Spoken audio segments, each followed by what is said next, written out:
मंडळी नमस्कार, मी विलास बडे. आजच्या न्यूज 18 लोकमतच्या बाप्पाच्या दर्शनासाठी खास पाहुणे आलेत. खरं तर महाराष्ट्राला त्यांची वेगळी ओळख करून द्यायची गरज नाही. सत्ताधाऱ्यांवर धडाडणारी बुलंद तोफ रोखठोक संजय राऊत आज आपल्या सोबत आहे. राऊत साहेब, स्वागत आहे तुमचं. आपली भेट रोज होत असते, पण आजची ही भेट खूप वेगळी आहे, आपुलकीची आहे. पण मी थेट कालच्या राजकीय प्रश्नांना मी तुम्हाला विचारतो की तुम्हीच पहिल्यांदा असं म्हणालात की महाविकास आघाडीनं मुख्यमंत्री पदाचा चेहरा जाहीर केला पाहिजे. उद्धवजींनी तर थेट सांगितलं, कुणाचाही करा, आमची हरकत नाही, पण करा. तुमची ही आग्रही भूमिका होती, पण तसा प्रतिसाद मिळाला नाही, म्हणून काल उद्धवजी म्हणाले का की ठीक आहे, माझी काही इच्छा नाही? उद्धवजी असं म्हणाले की मी काय मुख्यमंत्री पदासाठी हपापलेला माणूस नाही आहे. हां. पण तरीही बिनचेहऱ्याची निवडणूक कधीच होत नाही. प्रत्येक संस्था असेल, आंदोलन असेल, मुवमेंट असेल, त्याला एक कर्ता पुरुष असतो आणि त्याच्या नेतृत्वाखाली सगळी कामं सुरू असतात ना. हो. आणि ही तर या राज्याच्या भवितव्याची अशी एक निवडणूक आहे. 3 पक्ष जरी एकत्र असले तरी आमच्यामध्ये कोणते मतभेद नाहीत. उद्धव ठाकरे हे मुख्यमंत्री व्हायला फार आतुर आहेत वगैरे असं आम्ही कधीच म्हटलं नाही. पण एक आहे, या महाराष्ट्राच्या जनतेच्या मनात जो चेहरा आहे तो उद्धव ठाकरे यांचा आहे. हां. हे कोणी नाकारू शकणार नाही. आणि उद्धवजींनी आमच्या अनेक कार्यक्रमातून सांगितलेलं आहे, किंवा एका महाविकास आघाडीच्या कार्यक्रमात सांगितलं अलीकडे षण्मुखानंद हॉलला जो कार्यक्रम झाला त्यात ते म्हणते की तुम्ही आत्ता जाहीर करा एखादा चेहरा, आम्ही त्याला पाठिंबा देऊ. चेहरा नसेल की तुम्ही निवडणूक कशी लढणार? लोकसभेच्या निवडणुकीत एका बाजूला नरेंद्र मोदी होते, लोकांच्या मनात राहुल गांधीच आहेत. हो. पण राहुल गांधीचं नाव जर जाहीर केलं असतं आम्ही सगळ्यांनी, तर नक्कीच मतांचा टक्का वाढला असता आणि जागाही वाढल्या असत्या, हे तितकंच खरं. पण इंडिया आघाडीमध्ये कोणी कोणाचं नाव घ्यायला तयार नव्हतं त्यावेळेला. काही इच्छा अनेकांच्या असू शकतात, पण शेवटी राहुल गांधी हाच चेहरा असू शकतो सध्याच्या परिस्थितीमध्ये. आणि त्यांनी ते सिद्ध केलं. काँग्रेसच्या 100च्या आसपास जागा त्याने जिंकून आणल्या. ते लोकसभेतले विरोधी पक्षनेते झाले आणि उत्तम प्रकारे काम करतात, लोकप्रिय आहेत जगात संपूर्ण आज.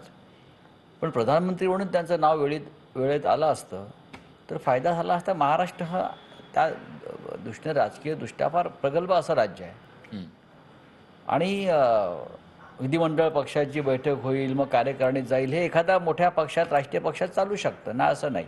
इथे 3 स्वतंत्र पक्ष आहेत आणि तिन्ही पक्षांना प्रत्येकाच्या आपल्या स्वतंत्र आशा, आकांक्षा, महत्त्वाकांक्षा असू शकतात. पण जेव्हा आम्ही आघाडीमध्ये आहोत, एकत्र आहोत, आम्हाला तिघांना एकत्र निवडणुका जिंकायच्या आहेत आणि त्यासाठी आमचा तिघांचा हा नेता आहे सध्या, हे सांगायला काहीच हरकत नाही. पण तुम्ही आशा, आकांक्षा, महत्वाकांक्षांबद्दल बोललात. परवा असं झालं, काँग्रेसच्या ह्याच्यात नाना पटोले भावी मुख्यमंत्री अशा प्रकारचं सांगितलं. हे बघा की मग त्या आशा आकांक्षेमुळे उद्धवजींचं नाव जाहीर होत नाही का? नाही, कोणी कोणाचं नाव जाहीर करण्याचा प्रश्नच येत नाही ना. उद्धव ठाकरेंची जी झेप आणि एक उत्तुंग असं पर्सनॅलिटी आहे, ठाकरे म्हणून असेल, स्वतः ते शिवसेना पक्षप्रमुख आहेत, त्यांना हायकमांड नाही आहे. इतर पक्षामध्ये हायकमांड ठरवेल कोणी मुख्यमंत्री व्हायचं आहे. इथे कोणीही सांगितलं की मला व्हायचं आहे या राज्यामध्ये, तरी दिल्ली ठरवणार. काँग्रेस पक्षामध्ये 5 इच्छुक असतील, असायला हरकत नाही. अनेक ज्येष्ठ नेते आहेत, पण शेवटी निर्णय कोण घेणार? हायकमांड. राष्ट्रवादी काँग्रेस पक्षात निर्णय कोण घेणार? हायकमांड. त्यांची एक राष्ट्रीय कार्यकारिणी आहे, त्यांचाही कार्यकारिणीत काहीतरी, जरी पवारसाहेब सर्वेसर्वा असले, हायकमांड. आमच्याकडे तसं नाही आहे ना. आमचं हायकमांड हे स्वतः उद्धव ठाकरेच आहेत आणि उद्धव ठाकरे थेट लोकांमध्ये असतात, लोकांमध्ये आहेत. आणि शिवसेना, बाळासाहेब ठाकरेंची शिवसेना ही आजची जी तुम्हाला दिसते आहे, ती शिवसेना लोकांमध्ये इतकी रुजलेली आहे की तुम्ही ठाकरेंशिवाय दुसरा कोणत्या विचारच करू शकत नाही. तुम्ही लॉजिकल मांडताय, तुम्ही जे मांडताय त्याला एक अर्थ आहे. की का उद्धव ठाकरे? मी असं कुठे म्हणतो का उद्धव ठाकरे, मी म्हणलं चेहरा पाहिजे. चेहरा, बरं ठीक आहे, चेहरा. त्याच्या आधी तुम्ही म्हणाला होतात की उद्धव हो, ठाकरेंचा चेहरा हा. मी कालही म्हणालो आहे, लोकांच्या मनातला मुख्यमंत्री कोण असेल तर ते उद्धव ठाकरेच आहेत. पण मग तुमच्या मित्रांना तो कॉन्फिडन्स का येत नाही? मग हा त्यांचा प्रश्न आहे. आम्हाला कॉन्फिडन्स आहे ना, हा, आमचा कॉन्फिडन्स पुरेसा आहे. त्यांचा कॉन्फिडन्स विषयी मी कशा करता बोलू? पण टाळतायत का? हा? टाळतायत? मला असं वाटत नाही. त्यांची काही व्यक्तिगत किंवा राजकीय मजबुरी असू शकते. ते एका वेगळ्या चौकटीत आणि वेगळ्या साच्यात काम करतात. आम्हाला कोणताही चौकट किंवा साचा आम्ही कधी मानला नाही. आम्हाला जे वाटतं ते आम्ही बोलतो आणि करतो. ठीक आहे.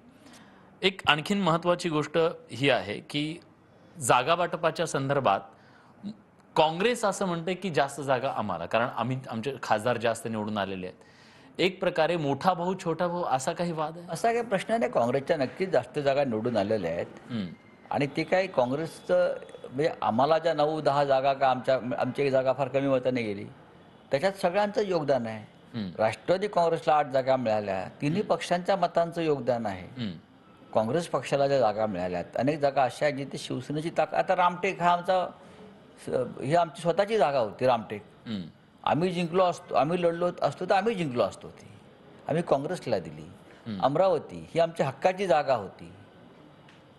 वर्षानुवर्ष आम्ही जिंकतोय, पण काँग्रेसने विनंती केली, आम्ही त्यांना दिली. कोल्हापूर, कोल्हापूर आमची हक्काची जागा आहे. म्हणजे काँग्रेसचा जो आकडा फुगलेला आहे त्याच्यामध्ये शिवसेनेचं योगदान सगळ्यात जास्त आहे ना. 3 जागा आम्ही दिल्या आमच्या हक्काच्या, आमच्या सिटिंग जागा ज्याला म्हणतो आम्ही, त्या दिल्यावरती, आणि तेवढ्याच जागा त्यांच्या वाढलेल्या आहेत. पण त्याच जागावर जास्त जागांची मागणी होतीये. होऊ द्या ना. आम्ही चर्चेला जेव्हा बसू तेव्हा त्याच्यावरती होईल ना चर्चा. मागणी आम्ही करू ना. मागणी राष्ट्रवादी काँग्रेसही करेल. मागणीचं काय, शेवटी 288 जागाच वाटायच्या आहेत, 2088 नाहीत. 288 जागाच वाटणार ना आम्ही एकमेकात. त्या काय 2088 का 588 आहेत का? नाही, जागा तेवढ्याच आहेत. तुम्ही किती उड्या मारल्यात तर प्रत्येकाच्या वाट्याला त्या तुलनेत गुणाकार भागाकार जो होईल त्यानुसारच होणार. पण ज्याचे जास्त जोर लढवेल ते आमदार जास्त होतील आणि मग मुख्यमंत्री त्याचा होईल. ही एक सुप्त संघर्ष स्पर्धा आहे का? आमच्यामध्ये असं नाही आहे काही. तसं म्हटलं तर आम्ही असं म्हणतो की राहुल गांधी हे प्रधानमंत्री व्हायला पाहिजेत किंवा होतील. राहुल गांधींच्या 100 जागा आहेत फक्त, आणि आम्ही सगळे मिळून जास्त जागा आहेत. आम्ही जर एकत्र आलो आणि म्हटलं राहुल गांधी नकोत, असं होऊ शकतं का? नाही. आम्ही ठरवलेलं आहे, राहुल गांधी हा देशाचा चेहरा आहे. म्हणजे तुम्हाला तो फॉर्म्युला मान्य नाहीये, ज्याच्या जास्त जागा त्याचा? मी असं म्हणत नाही, पण मी सांगतो, मी तुम्हाला एक राजकारणात सूत्र सांगतो. एक सूत्र सांगतो राजकारणातलं.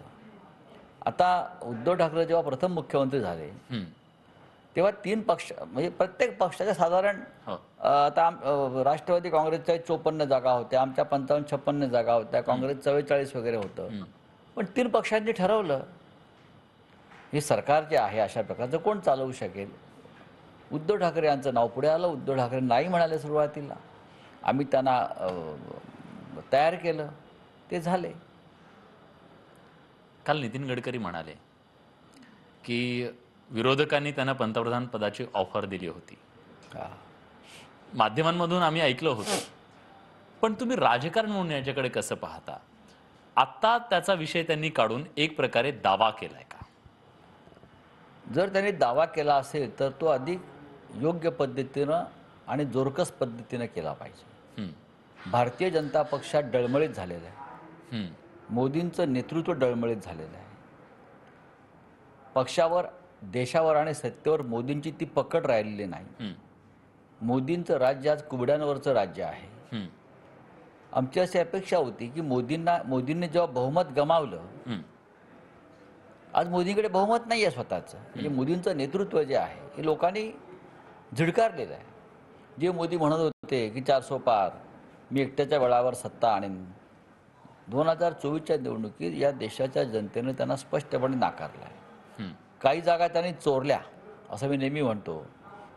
त्या जर चोरल्या नसत्या आणि त्यांना त्या चोरी आणि लुटमारीत जर यंत्रणांनी मदत केली नसती तर मोदी पूर्णपणे पराभूत झालेले आहेत. जेव्हा भारतीय जनता पक्षाच्या संसदीय मंडळाची बैठक झाली नेता निवडीसाठी, माझ्या माहितीप्रमाणे झालीच नाही आणि एनडीएची बैठक घेऊन त्याच्यामध्ये मोदींना नेता केलं. बरं. अशा वेळेला नितीन गडकरींसारख्या नेत्याने आक्षेप घ्यायला पाहिजे होता हं. की भारतीय जनता पक्षाच्या पार्लमेंटरी बोर्डाच्या मिटिंगमध्ये आधी लिडरशिप हं.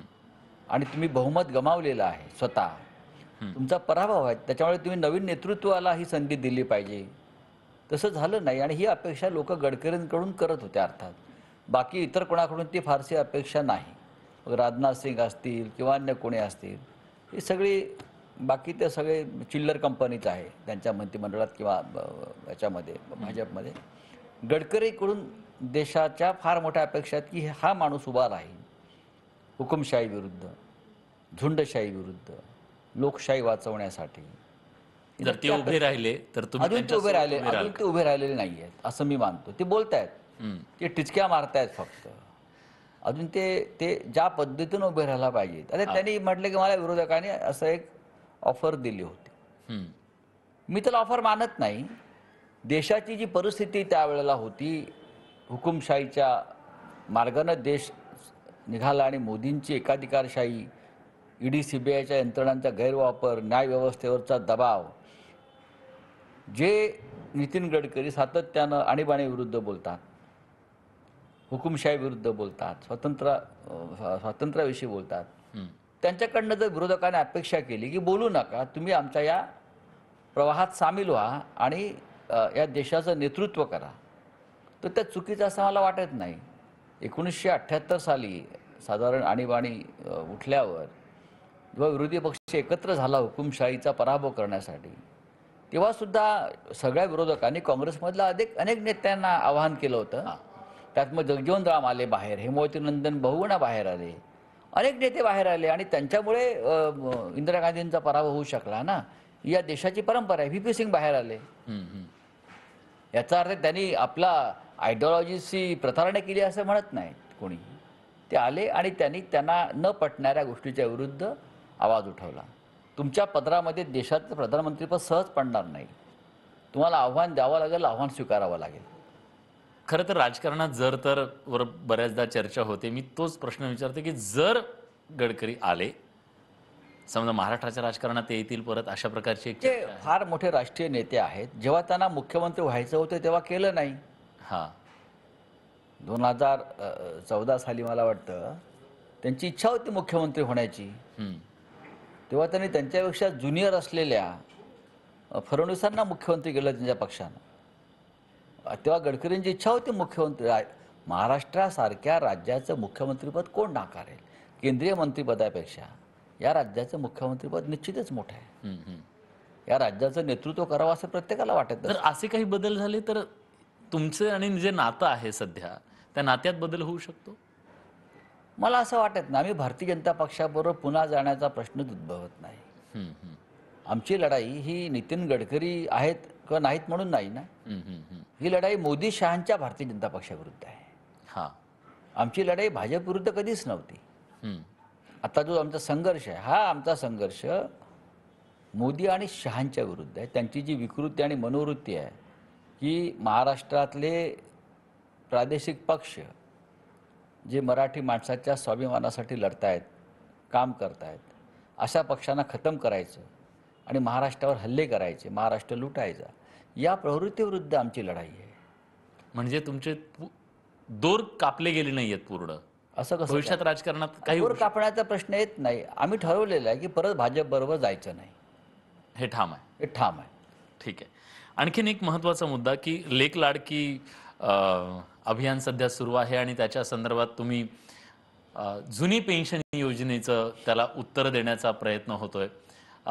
विरोधक असं, सत्ताधारी असं म्हणतात, तुमचे विरोधक असं म्हणतात की जर 2.5 वर्ष तुमच्या हातात सत्ता होती तर तुम्ही मग तेव्हा का निर्णय घेतला नाही जुन्या पेन्शन योजना? हा निर्णय आम्ही घेऊन 2.5 वर्षातल्या 2 वर्षही करोनाशी लढण्यात गेली.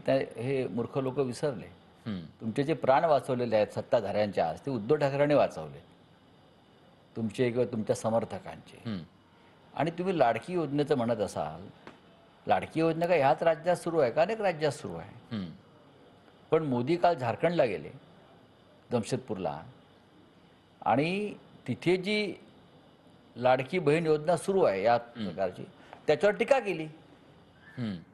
का झारखंडच्या ज्या मुली आया बहिणी तुमच्या बहिणी नाही आहेत का मोदींच्या, तरीही अशा योजना फसव्या असतात, अशा योजना बोगस असतात. एक सरकार आहे जे तुमच्या पक्षाच्या विचाराचं नसेल, तुमच्या विचाराचं नसेल, त्यांनी पण महिलांच्या कल्याणासाठी, बहिणींच्या उद्धारासाठी एक योजना याच पद्धतीनं सुरू केल्यावर तुम्ही त्यांच्यावर टीका करता आणि इथे कौतुक करता. हा दुतोंडीपणा झाला. याला दुतोंडी साप म्हणतो आमच्याकडे आम्ही. तुम्ही आज ती बातमी ऐकली असेल की मुख्यमंत्री असं म्हणाले की स्ट्राईक रेट आमचा जास्त आहे आणि त्यामुळे आम्हाला जास्त जागा मिळाल्या पाहिजेत. काँग्रेसचं पण समहाऊ तसंच म्हणणं आहे की बघा, स्ट्राईक रेट हा जो शब्द आहे ना, हम्म, हा आपल्याकडल्या राजकारण्यांनी वापरू नये. हम्म, एकनाथ शिंदेकडे कुठे आली हो मतं? एकनाथ शिंदे म्हणजे का राम मनोहर लोहिया आहेत, जयप्रकाश नारायण आहेत, कोण आहेत कोणते? का यशवंतराव चव्हाण आहेत की त्यांची स्वतःची मतं आहेत, एक फार मोठी विचारधारा घेऊन ते जन्माला आले. पण तुम्हाला असं वाटत नाही की इतक्या नकारात्मक वातावरणात त्यांचे 7 ते 8 खासदार निवडून येतात? बघा, ही सगळी मतं भारतीय जनता पक्षाची आहेत हम्म, आणि धनुष्यबाण जे चिन्ह त्यांना मिळालं, पक्षाचं नाव मिळालं, त्याचे थोडीफार जी पुन्हाही बाळासाहेब ठाकरेंची आहे, त्या पुन्हाईचा त्यांना लाभ लोकांनी चुकून मतदान केलं मला आता कळेल. हम्म, आणि ही भाजपची मतं आहेत सगळी. यांची कुठली मतं आहे आणि काय महाराष्ट्रात असे ह्या लोकांनी काय केलं आहे? खरं म्हणजे तुम्ही स्ट्राईक रेट शिवसेनेचा म्हणजे उद्धव ठाकरेंचा मानायला पाहिजे आणि शरद पवारांचा मानायला पाहिजे. हम्म, आमचा पक्ष गेला, हम्म, आमचं चिन्ह गेलं, आम्ही सर्वस्व गमावलं, उभे राहिलो आणि आम्ही 9-10 जागा जिंकल्या, पवारसाहेबांनी 8 जागा जिंकल्या. याला स्ट्राईक रेट म्हणतात. बरं, दुसऱ्याचं चोरायचं, मारायचं, लांड्याला वाड्या करायच्या, मतं विकत घ्यायची, यंत्रणा वापरायची, त्याला कसं तुम्ही स्ट्राईक रेट म्हणता? तुमची मतं कुठे आहेत? तुम्ही फक्त एक निवडणूक हम्म, वेगळ्या चिन्हावर लढून दाखवा, धनुष्यबाण हे चिन्ह काढून जे तुमचं नाही आहे चोरला, आणि मग तुम्ही सांगा होय हा आमचा स्ट्राईक रेट. करा ना एकदा. पण आता ह्या निवडणुकीमध्ये ठाकरेंची शिवसेना आणि शिंदेची शिवसेना आमने सामने असेल असं साधारणतः ती चित्र लोकसभेला सुद्धा होती, हा ती लोकसभेलाही होती. किती मोठं चॅलेंज आहे? आम्हाला वाटत नाही चॅलेंज. हे जे चॅलेंज आहे अमित शहा आणि मोदींनी उभं केलेलं चॅलेंज आहे. एकनाथ शिंदे काय आम्हाला चॅलेंज देणार? हम्म, ज्या दिवशी अमित शहा मोदी सत्तेवर नसतील त्या दिवशी यांची पालखी उठलेली असेल. काय आहे? पैसे एक सोडले आणि सध्याची सत्ता त्यांच्याकडे काय आहे? ह्यांच्याकडे काही नाही आहे. हे सगळे पैशाची ताकद आहे आणि यंत्रणा हातात आहेत, पोलीस हातामध्ये आहेत, ईडी सीबीआय हातामध्ये आहे. बाकी यांच्याकडे काय आहे? कोणता विचार घेऊन हे शिंदे यांनी हा पक्ष स्थापन केला? त्यांनी स्वतःचा पक्ष स्थापन केला असता आणि इतक्या जागा जिंकल्या असत्या, 100% आम्ही सांगितलं असतं स्ट्राईक रेट आहे. हम्म, काय हिंमत असेल तर स्वतःचा पक्ष अजित पवारांनी निर्माण करावा, हम्म, निवडणूक लढून दाखवावी. शिंद्यांनी स्वतःचा पक्ष, स्वतःचं चिन्ह घ्यावं, लढून दाखवावी. हे चोरामाऱ्या करून काय आम्हाला सांगते? ते सुद्धा वरती दरोडेखोर बसले, ते तुम्हाला पाठिंबा देत आहेत. त्यांची ताकद आहे. हम्म. सर, आज रात्रीपासून मनोज जरांगे पुन्हा एकदा उपोषणाला बसत आहेत. कित्येक उपोषणं झाली, आंदोलनं झाली, प्रश्न सुटत नाही. सरकार त्या पातळीवरती काम करत आहे असं मला दिसत आहे. आम्ही सगळे भावनिकदृष्ट्या त्यांच्याबरोबर आहोत. पण जो तात्विक मुद्दा आहे की ओबीसीमधून आरक्षण देण्याच्या हा संदर्भात फार तात्विक आणि तांत्रिक मुद्दा आहे. याच्यावरती जाहीरपणे बोलण्यापेक्षा आम्ही त्यांच्याशी आमची चर्चा सुरू असते. सरकारसोबत की आमची सगळ्यांशी चर्चा सुरू असते आणि हा विषय जो आहे हा आता या क्षणी फार टोकाला जावा असा नसून त्यातून मार्ग निघावा या मताचा आम्ही आहोत. एक नेता वारंवार उपोषण करतो, त्याच्या प्रकृतीची आम्हाला चिंता वाटते. हम्म, इतका मोठा समाज त्या साध्या माणसाच्या मागे आज एकवटलेला आहे. याचा विचार न करता देवेंद्र फडणवीस आणि त्यांचं राजकारण जे आहे हे समाजात आणि जातीजातीमध्ये फूट पाडण्याचं आहे. असं त्यांनी करू नये. हे राज्य जे आहे महाराष्ट्र, हम्म, हे राज्य सगळ्यांचं आहे, सगळ्या जाती धर्माच्या लोकांचं राज्य आहे. त्यांनी बनवलेलं, आम्ही बनवलेलं आहे. आणि तुम्ही ते जातीपातीमध्ये फाडताय, द्वेष निर्माण करताय, हे बरोबर नाही. हे देवेंद्र फडणवीस यांच्या बाबतीत जे जरांगे यांचं म्हणणं आहे ते हळूहळू पटायला लागलं आहे महाराष्ट्राला. सर, एक मुद्दा लोकसभा निवडणुकीमध्ये झाला, त्याच्याबद्दलची खूप चर्चा झाली की तुम्हाला जी मतं मिळाली ती एका विशिष्ट समाजाशी मिळाली आणि त्याच्यामुळे तुम्ही खूप मोठ्या प्रमाणात यश मिळवू शकलात. विधानसभेला मात्र तसं म्हणजे तो जो एकक असतो तो तितका मोठा असणार नाही. अशा परिस्थितीमध्ये कोणी काय म्हणतात त्यांचा प्रश्न आहे. या देशा एक समाज कशाला सांगा ना, मुस्लिम समाज. हं, मुस्लिम समाजाची मतं, जे मतदार आहेत, जे या देशाचे नागरिक आहेत, त्यांनी जर आम्हाला मतदान केलं तर तुमच्या पोटात दुखण्याचं कारण काय? हं, तुम्ही मोदीने सुद्धा याआधी मुसलमानाकडे मतं मागितली आहेत आणि त्यांना मुस्लिमांनी मतं दिलेली आहेत. हं. हे ट्रिपल तलाक वगैरे ज्या काही गोष्टी तुम्ही केल्या त्या मतांसाठीच केलात ना. तुम्हाला जेव्हा मतं मिळत होती तेव्हा तुम्हाला चालली. आज आमच्या पारड्यात मतं पडतायत हुकुमशाहीच्या विरुद्ध, तुमच्या झुंडशाहीच्या विरुद्ध, तर तुम्हाला कशाला पोटात दुखायला पाहिजे?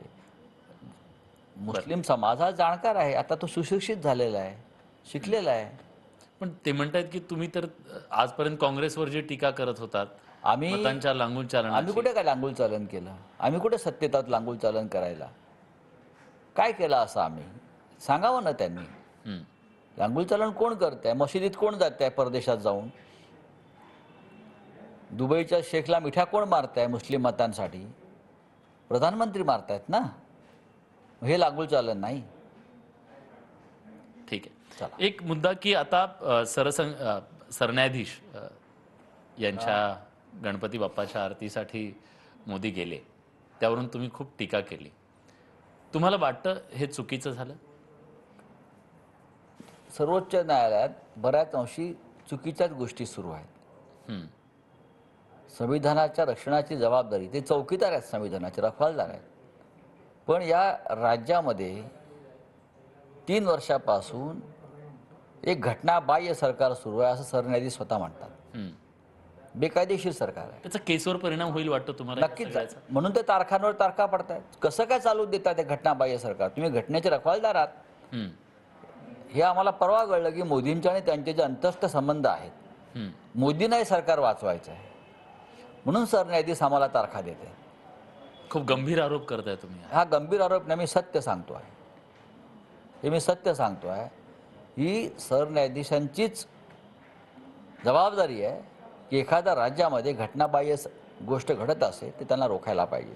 तुम्ही पश्चिम बंगालमध्ये एक बलात्कार झाला म्हणून तुम्ही सुमोटो दखल घेता, पण तुम्ही महाराष्ट्राच्या घटनेची दखल घेत नाही, कारण ते मोदींचं राज्य आहे, तिथे ममताचं राज्य आहे.